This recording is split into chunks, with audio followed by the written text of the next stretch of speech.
কতটুকু পারা গেছে বা পারা যায় না সেটা আলোচনার বিষয়। তো ওই স্বতঃস্ফূর্ত মব আজকে বিএনপি সরকারের আমলে একটা প্রাতিষ্ঠানিক মবে পরিণত হয়েছে।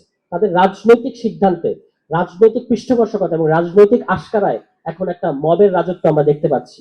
তো বিএনপির 6 মাসেই তারা যে পরিস্থিতি বা যে আলামত আমাদেরকে বা যে নজির আমাদেরকে দেখাচ্ছে, আমাদের খুবই ভয় হচ্ছে এবং সম্ভবত এটা বিএনপির মানুষেরাও মনে করে, বিএনপির লোকজন, যে তারা 5 বছর টিকবে না। কারণ হচ্ছে আপনারা তাদের খাইয়ের মাত্রা দেখলে দেখবেন যে তারা মনে করে তারা 2 বছর বেশি থাকতে পারবে না। এই জন্য এমন মানে দুর্বার গতিতে তারা হচ্ছে এই লুটপাট এবং খাই করছে। তাদের তাদের দলীয় সংসদ সদস্য, ঝালকাঠি 1 আসনের সংসদ সদস্য ফেসবুকে স্ট্যাটাস দিয়ে নিজের দলীয় নেতা কর্মীদের এই খাই স্বভাবের সমালোচনা করে পোস্ট দিয়েছে।